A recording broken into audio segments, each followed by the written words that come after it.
Hi, good morning. I'm Robert Naturman, and welcome to day 8 of Script Gym. Today's all about outlining. So, quick quote for you. If I spend a year and a half writing a script, the first year will be outlining in notebooks. Ryan Murphy said that, and he's a well-known, very successful screenwriter. And there's another one. Outlining is the most efficient way to achieve the greatest emotional impact. The most breathtaking prose and brilliantly drawn characters are wasted if the plot meanders and digresses. Outlining lets you create a framework that compels your audience to keep reading from the first page to the last. Best of all, once the outline is finished, you can write very quickly and in any order. Jeffrey Deaver said that, and that's really applicable. So from here, there's a couple of warm-ups for you. One by Shaun T, who's one of my favorite coaches.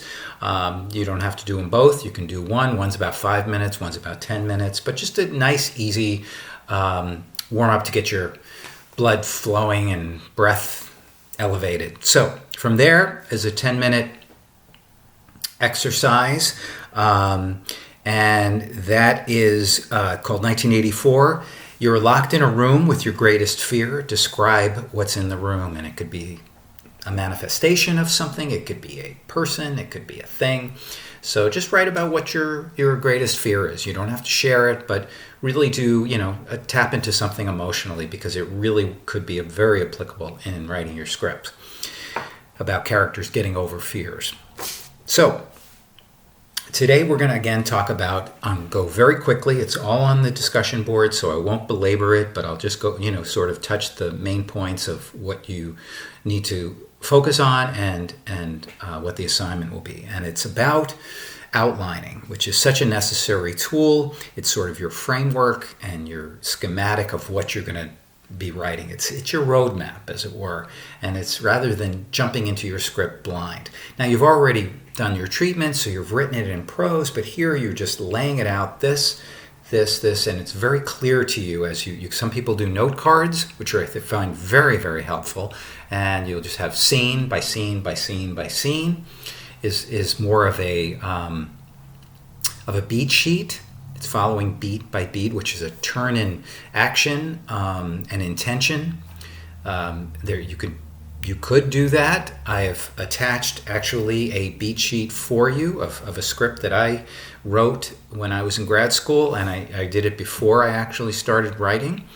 And I think it has 64 beats, and each beat has a different scene introduction, has a different subline. So it's very helpful, and it's not required, but I highly recommend you do that. As I say, just because something's assigned, it means one should be doing, but just because it's not assigned doesn't mean you shouldn't do it.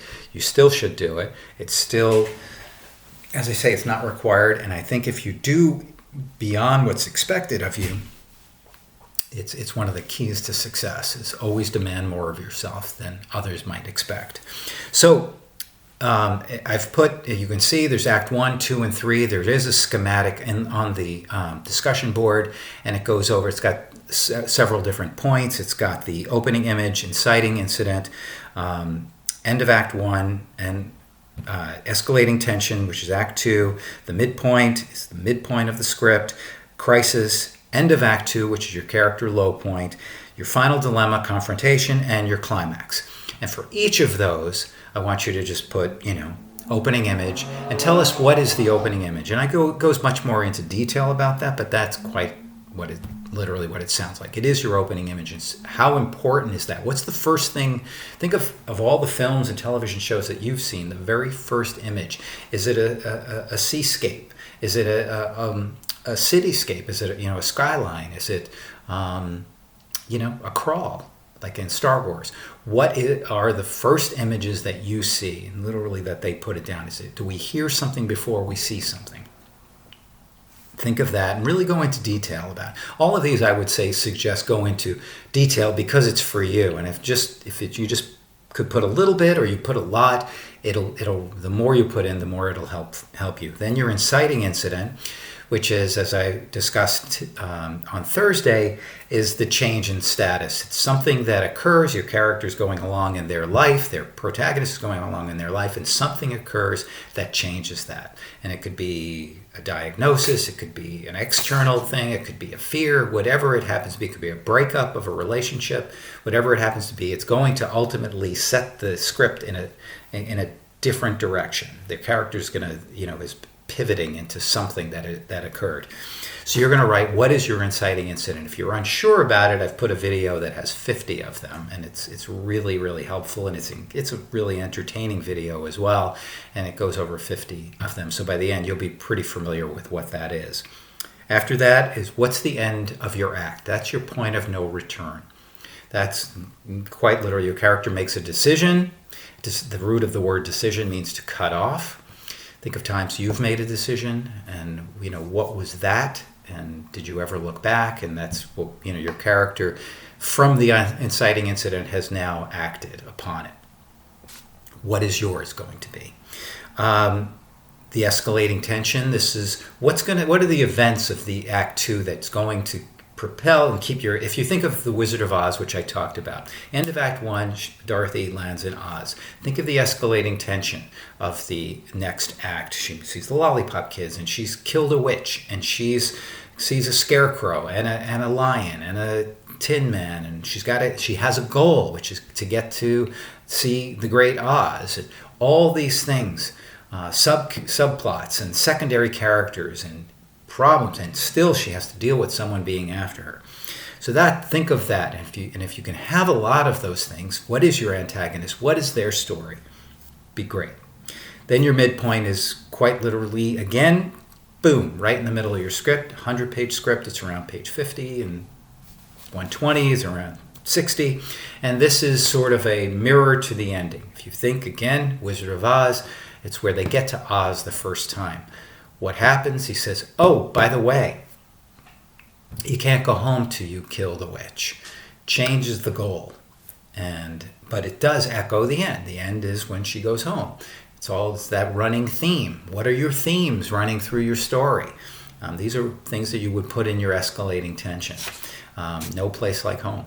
So this is where, again, the goal changes, but it echoes, it mirrors the ending. That's your midpoint. Crisis. This is when the shit really hits the fan. What happens? Flying monkeys and so on and so forth for Dorothy. Posies where she nearly faints. The poppies where she ends up in the poppy field and goes through hallucinogenic dream and so on. What is the crisis going on where the conflict really comes into the fore?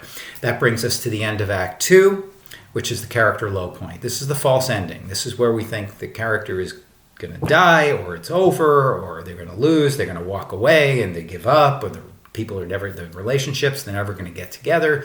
It's over. And this is where in a serial, SERIAL, where the damsel in distress would be tied to a train track, and we see the train coming and or they fall off a cliff. This is the cliffhanger. That leads us to Act 3. The final dilemma, confrontation. What is that going to be? In Rocky, it's going to be the fight. We're not at the fight yet, but everything's leading to that fight. That is the confrontation. And he comes to the conclusion that if I just am standing at the end I can't win, but if I'm still standing there at the end of the fight, then at least I know I'm not a bum from the neighborhood. That is leading to that. And the final confrontation, of course, the climax, you're going to write about, what's the final confrontation? You're going to write a couple of sentences about that. Then you're going to write, what's the climax? The climactic sequence. What is it? Here, is it a battle? Is it the fight between Rocky and Apollo? Is it, where the wedding singer, where they're the big, event where he comes to and he finds her at the end? Whatever it happens to be is where it all comes to the fore. And that brings us to the resolution of the act, which is really post-climax. How does it resolve? What are we led to? In Hamlet, there's one person still standing. So we know that society is going to go on. Even though the main characters have all died, there's one still standing. And if you aren't sure about the climax of Shakespeare plays, all of his comedies, they get married. All of his tragedies, they all die, except for one. There's usually one ending. Think of Othello, think of any of the tragedies. It pretty much follows that rule.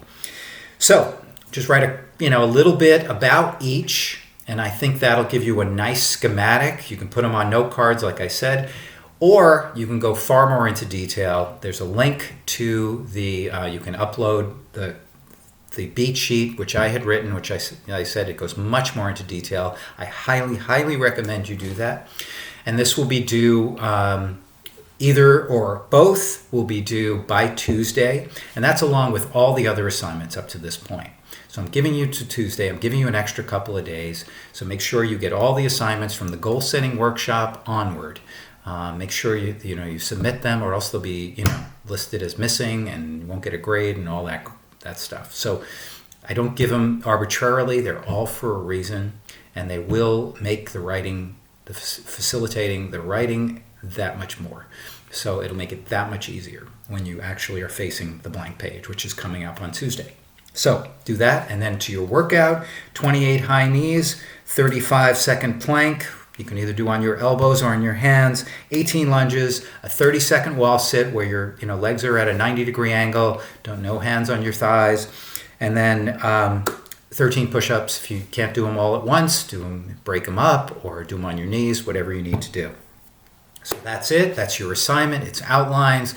I want you to, the sooner the better, so you can have an extra couple of days. Ideally you finish before Monday. That should be your goal. That way you can have Monday off, just completely off. But you have an extra couple of days, like I said, to catch up on all the assignments and have fun with them more than anything. If this isn't fun, there's really no point to it.